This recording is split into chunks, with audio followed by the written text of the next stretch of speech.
మీరెప్పుడైనా kurti manufacturing unit చూసారా? ఒకేసారి 5000 10,000 కుర్తీస్ కట్ చేయడం.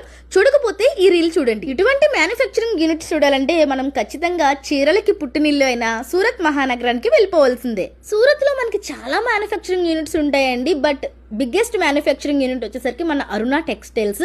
వీళ్ళకి ఓన్ మ్యానుఫ్యాక్చరింగ్ యూనిట్ ఉందండి. ఇక్కడ మనకి ఒకేసారి 5 to 10,000 kurtis at a time cut చేస్తారు.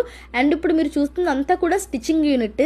చూస్తుంటేనే అర్థమైపోతుంది కదా ఎంత భారీ ఎత్తున ఇక్కడ మనకి మ్యానుఫ్యాక్చరింగ్ జరుగుతుందో. అందుకనే ఇక్కడ మనకి కుర్తీస్ 69 రూపీస్ నుంచి స్టార్ట్ అయిపోతాయంటండి. పెద్ద పెద్ద షోరూమ్స్ అండ్ షాపింగ్ మాల్స్ కి కూడా ఇక్కడ నుంచే సప్లై చేయబడతాయండి. ఇక్కడే మనకి ఫ్యాబ్రిక్ కూడా తయారు చేస్తారండి. ఫస్ట్ ప్లెయిన్ ఫ్యాబ్రిక్ తయారు చేసి తర్వాత దీనికి డై చేసి ఆ తర్వాత దీనికి మిషన్ ఎంబ్రాయిడరీస్ కూడా చేస్తారు. అవన్నీ డైరెక్ట్ గా మీరు చూడొచ్చు. ఇంత పెద్ద మ్యానుఫ్యాక్చర్స్ నుంచి మనం పర్చేస్ చేసుకుంటే మనకి చాలా మంచి మార్జిన్ వచ్చే అవకాశం ఉంటుంది. ఇక్కడ మనకి 80 రూపీస్ నుంచి సారీస్, 69 రూపీస్ నుంచి కుర్తీస్, ఇలా అన్ని కూడా చాలా బడ్జెట్ లో దొరుకుతాయండి. వీళ్ళు సిఓడి ఆప్షన్ కూడా ఇస్తున్నారు. సో ఎవరైతే రీసెల్లింగ్ బిజినెస్ చేసుకోవాలనుకుంటారో వాళ్ళు ఒకసారి స్క్రీన్ మీద కనిపిస్తున్న నెంబర్స్ కి కాంటాక్ట్ అయిపోండి. ఇటువంటి షాపింగ్ అప్డేట్స్ కోసం మన పేజ్ ని ఫాలో కొట్టేయండి.